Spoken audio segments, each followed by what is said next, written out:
All right, I was going to stitch a video for this, but I had a hard time really determining which one to stitch because there's a lot out right now. So I want to provide some information to anybody that may watch us about Amazon Prime Video, the ads, and that whole thing, because there's been some false information passing on, I think, to get views, and I think it's false outrage. If I have Prime, I pay for an account, so I'm familiar with this. If you didn't know, starting pretty much February 1st, Netflix and Amazon started putting ads on stuff. Now, I will say Amazon is better about it, and I'm going to preface that by saying that I don't like ads in either, but I'm not giving them any more money at this point. I'm to a point where I'm going to start acquiring my videos elsewhere, and I'm probably going to cancel my Prime membership. I'm on the month-to-month right now. I switched it from the yearly. Yes, I know it costs more on the month-to-month, but I can cancel at any point, not have to mess with them with a refund. So that's why I kind of that. Also, I didn't have the money up front. This beginning of year has been really crap financially, and I didn't have the full $139 to pay them. So I'm doing month to month, and I'm hoping that's going to send a message that, hey, maybe we're not going to do this anymore. But to give you a comparison real quick, and I'll try to make this video short, is Netflix. And I'll get to the main point of this video, but Netflix has 5 or 6 ads in their movies, depending on what movie it is.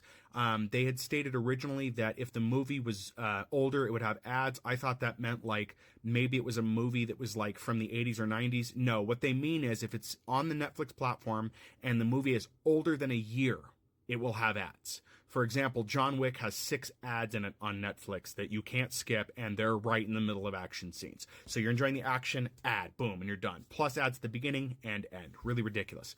Now, Prime is better. Why do I say that? Because for Prime, it appears for most content, for me anyway, and if you're seeing different, please let me know. But for Prime, what they're doing is they have a 30-second group of ads at the beginning of the program, and then like 2 ads in between, not quite in the center, but still in an inconvenient spot. And then there were 30 seconds of ads at the end. The ads in the center, it's a 15-second ad. You get to watch more of your content, the 15-second ad, and that appeared to be the same with television shows. I used Man on the High Castle to check it out because I've been watching that show. So the meat of this video, that there was a content creator that I had watched, a few people actually were talking about how their rented content had ads, how stuff they purchased had ads. That is not true. If you see that, you need to let Amazon know, and they'll fix the account for you, because I looked into the fine print on the site for it. For me, I had a rental that I had checked out. There were no ads in the rental. For a movie I owned through Prime, which isn't really owning it, that I owned through Prime, it had no ads.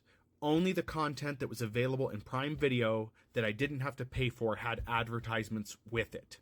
So if you're seeing anything else, there's something wrong with your account, you need to contact Amazon support and let them know what's going on. That's not right at all, and not what should be happening. Last statement I'll make here, please buy physical media. Please buy physical media. And if you're not using the Prime benefit, if you like me, as I've said before, I use it for the Prime gaming at this point, but that content is even starting to be awful. The add-ons just aren't worth it anymore. So if next couple of months that content dwindles even further, I may not keep it. And I know it sounds ridiculous to keep the Prime benefit for just Twitch stuff, the Prime Twitch Prime stuff is what I'm talking about there, because the shipping is falling apart. I'm not getting next day shipping or 2-day shipping anymore. It's taking 4 to 5 days for my Prime stuff to arrive. That is not what I signed up for. And they've already admitted in previous news articles and statements to the press that they never guaranteed that. Prime just makes sure that you're going to get it sooner than you would by regular mail. That's complete crap. I do resell for a living, and my items are making it to people in 2 days with United States Postal Service. And Amazon can't keep up anymore. So I am strongly considering canceling my membership this year. With that, it's one of those things where it's just not the benefit it used to be. With Netflix, I may keep that just because I still have a backlog of stuff I want to watch.